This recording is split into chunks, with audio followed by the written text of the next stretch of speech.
Hi, I'm Darcy. I'm a mom, a wife, a neighbor, an employee, and a friend. And I'm also a person who took 5 years to swallow a pill. That's 5 years of convincing, cajoling, and near pleading at the end, all for me to take a little medicine. I grew up with a fear of mental illness and a deep suspicion of psychiatric drugs, which is why it took a collective 5 years of persuasion by my caring therapists to get me to swallow that little pill. Flash forward to 8 years later, when I'd gone cold turkey off the meds, popped out a baby, and was a manic mess. Things unraveled fast, and there I was checking into the psychiatric hospital in the middle of the night, stumbling along behind a staff. As we came into the massive main room, one woman sat silently in a chair, while another woman bustled softly nearby. The bustling woman asked something like, "Do you want to go back to bed now, Lynn?" The woman in the chair made a few small motions in response. Their conversation continued that way, the bustling woman speaking, and the woman in the chair making tiny gestures in reply. I shrank away from the woman in the chair. She must be a patient like me. But I wasn't like her, my manic brain insisted. I'd talk only to the staff. I then proceeded to initiate a too loud, too friendly conversation with the women behind the desk. They were who I could relate to after all, not this strange woman who sat there silent in the middle of the night. The problem, of course, with me appointing myself to team staff was that I was in a psychiatric crisis and the staff were not. That, and I was treated like a patient because at that moment, I was one. While the staff could congregate behind the desk, I had to stay behind the silver bar that separated the desk from the rest of the room, drawing a clear line between our spaces. It was hard to become friends under those circumstances. Plus, I hadn't slept in a week, so I wasn't at my social best. My would-be staff buddies went home after their shifts that night, while I conked out in the arrival room on a couple of chairs.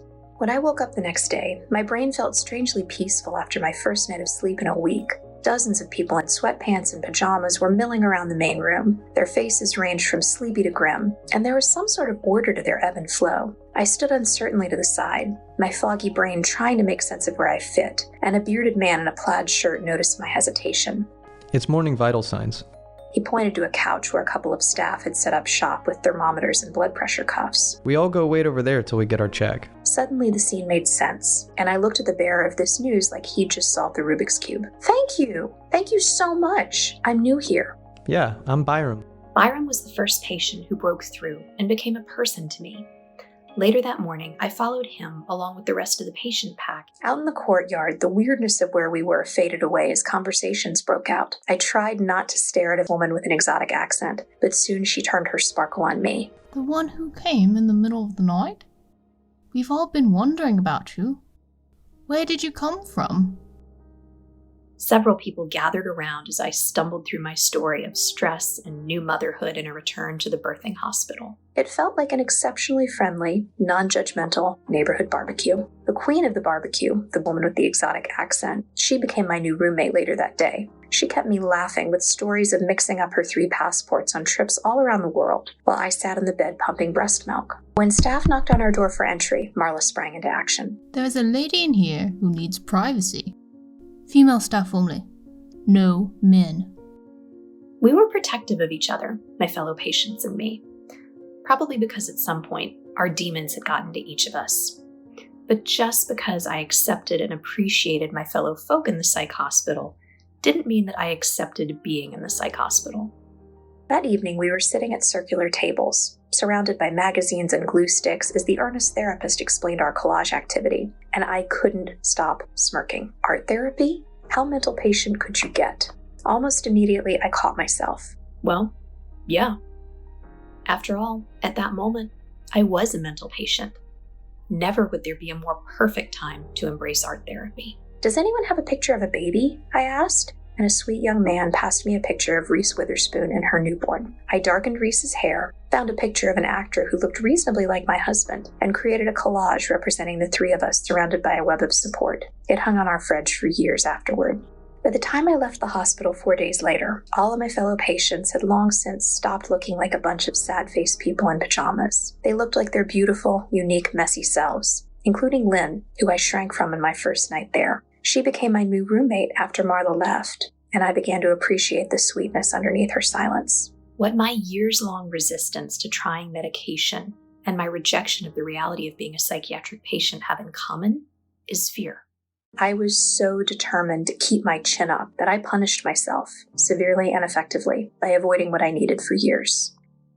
This is not an across-the-board endorsement of all psychiatric hospital stays or all psychiatric medication uses. Like anything else health-related, you need to be smart about it.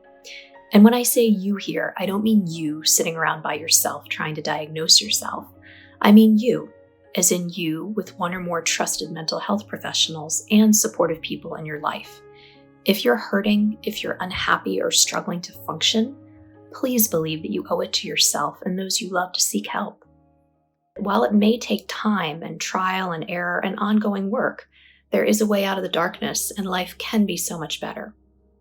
If you don't need therapy, meds, or anything like that, that's great. Count your lucky stars and support those who do.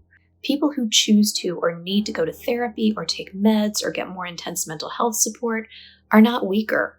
We're not less worthy or in any way morally inferior to people who don't.